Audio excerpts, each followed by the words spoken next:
কোথাকারে কেন আঙুল কথা বলবেন? কারণ ভিক্ষারি চাষ করে না, ভিক্ষা আসছে না, আপনি দাওয়া বলছেন।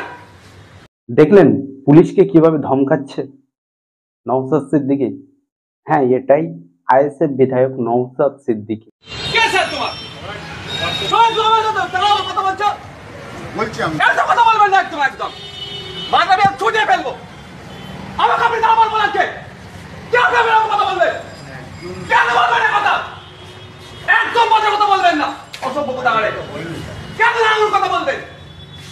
কারণ ভিক্ষারি চাষ করে না, ভিক্ষা আসছে না, আপনি দাওয়া বলছেন।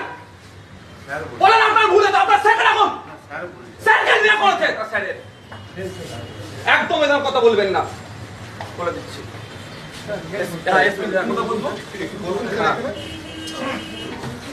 হ্যাঁ। বসুন।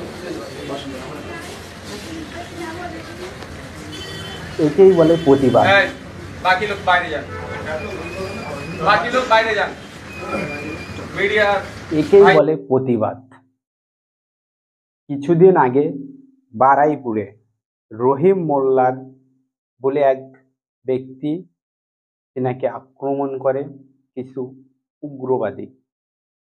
তাদের বাড়িতে গিয়ে পৌঁছালেন আজকের নওশাদ সিদ্দিকী এবং সমাজসেবী কিছু নেতা, তার মধ্যে ইমতিয়াজ আহমেদও ছিল।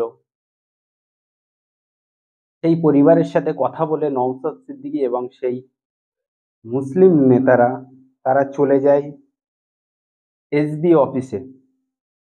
সেখানে যাওয়ার পরে তাদেরকে দালাল বলে। তখনই নওশাদ সিদ্দিকী বীরের মতো সেই পুলিশের সাথে প্রতিবাদ করে, সেই পুলিশদের বলে এবং সেই পুলিশের উদ্দেশ্যে বলে, যেখানে দালালি করতে এসছেন, আপনারা দালালি করছেন, আপনারা যে টাকাটা পান সেটাও কিন্তু এই জনগণের ট্যাক্সের টাকা। তাহলে আপনারা কার দালালি করছেন? কার দালালি করে আজকের আমাদেরকে দালাল বলছেন? দেখলেন পুলিশকে কিভাবে ধমকাচ্ছে নওশাদ সিদ্দিকী। হ্যাঁ, এটাই আইএসএফ বিধায়ক নওশাদ সিদ্দিকী, যিনি পুলিশের চোখে চোখ রেখে কথা বলে।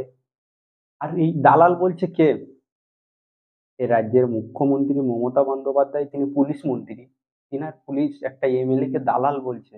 ভাবুন তো কতটা নিচে নেমে গেছে এই পুলিশ। আজকের নওশাদ সিদ্দিকীকে ভেবেছিল যে মুখ বুজিয়ে এসবি অফিসে চলে যাবে, তার যে কাজ সেই কাজ মিটিয়ে তিনি আবার চলে যাবে।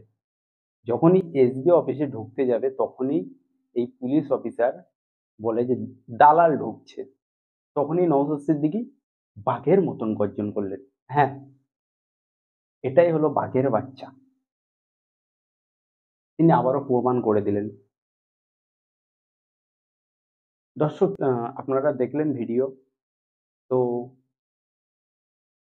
দেখা হচ্ছে নতুন কোনো আবার ভিডিওতে। আপনাদের মতামত জানাবেন কমেন্ট বক্সে। দেখা হচ্ছে।